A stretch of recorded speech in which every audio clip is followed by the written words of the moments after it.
heard about Mount Hope Cemetery? Well, I know that Susan B. Anthony was buried there, but who else? Frederick Douglass, Nathaniel Rochester, Margaret Strong, John Jacob Ashe, and Henry Lam were only some of the 350,000 people buried at Mount Hope. Wow, that's a lot. Also, did you know that Cynthia Fitzpatrick is the oldest woman buried there? She was 118 years old when she died. That's crazy. But you know what's crazier? There are more people buried at Mount Hope Cemetery than are currently living in Rochester. Plus, it's the first Victorian cemetery in America, and there are 500 to 600 burials a year. I read in a book once that Silas Cornell designed it. Oh, I almost forgot. Samuel Miller was the first person to be buried at Mount Hope, and there are 196 acres of land. There's so much I never knew about Mount Hope Cemetery. This was brought to you by Carly, Sarah, and Molly.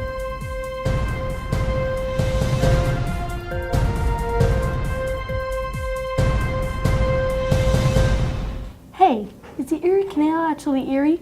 Erie. Who said that? Hey, look. This says that the Erie Canal's max height is 571 feet. Really? Yeah, I'm not kidding. Hey, see, the Erie Canal was the biggest project in the last 4,000 years. Erie. Hey, you. Stop it. Hey, did you know that the original owner of the canal is New York State? The date of its first use was May 17th, 1821. The day it was finished was October 26, 1865. Its length is 363 miles, 584 kilometers. Also, the Erie Canal starts from Waterford, New York, and flows to the Niagara River. Did you know most people live 25 miles from the canal? The principal engineer of the Erie Canal is Benjamin Wright. Other engineers include Candace White and Amos Eaton. Did he actually get eaten? Erie. This was brought to you by Finn. You, Fraj. And that guy. Bailey.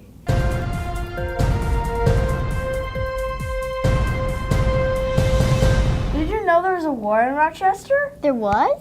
Yeah, the Skyscraper Wars! Cool. Did you know Daniel Powers and Samuel Wilder were fighting against each other? Wow. Did you know that Daniel Powers won and the flag was 300 feet tall? Nope, but did you know that the Wilder Building has the oldest surviving mail chute in the world? Cool. But did you know that Andrew Jackson was the architect of the Powers Building? That's neat. Did you know that the Wilder Building was made in 1887? Wow. Also, did you know that the Wilder Building was built in a modified Romanesque? What's that? It's something. Anyways, did you know Daniel Powers erected the Powers Building in the late 1860s? What was there before that? The Eagle Hotel and Tavern. Oh, okay. The Powers Building is in Second Empire style too.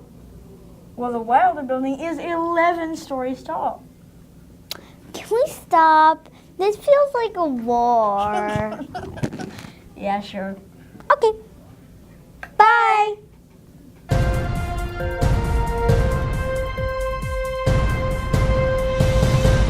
Robin, wouldn't it be nice if Rochester had a subway? Instead of having to have our parents drive us everywhere, we could go on the subway. Well, we did. It used to be the Rochester subway, but it's abandoned now, although you can take tours. Not a lot of people use it, and it only went east and west. But here are some awesome facts about the subway. After much argument about what to do with the abandoned canal bed, the city of Rochester then bought the land for construction of a subway that would greatly bring down the amount of road traffic in the busy city. 8 years after the last canal boat was piloted through the city, the Rochester Industrial and Rapid Transit Railway was opened to the public in December 1927. Known to more simply as the subway, it was built to serve as a freight interchange for the 5 railroads that serve the city. Running from the General Motors Rochester Products Plant southeasterly through Rochester and southeast Orleans. The total length of the subway was less than 10 miles long and only serviced the city until 1956. Despite attempts by some city officials to expand the system, the subway was hampered from the beginning due to the Erie Canal route, which wasn't exactly optimized for intricate transit. Although mostly filled in, the segment of the subway in downtown is still accessible to the brave and intrigued. Most entrances are gated, but the gates are rarely locked and the tunnel is regularly visited by artists, hipsters, and the homeless. The tunnel walls are an ever-changing artistic palette. Even returning 1 month later will grant the viewer entirely new graffiti scenes.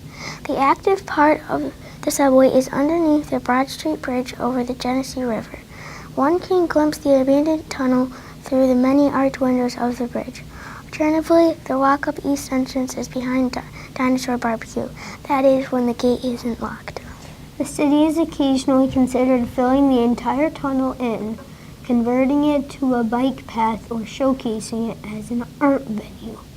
However, the lack of funding and disinterest leaves the subway as it is, a strange little piece of Rochester history covered in modern art and shelter for the less fortunate.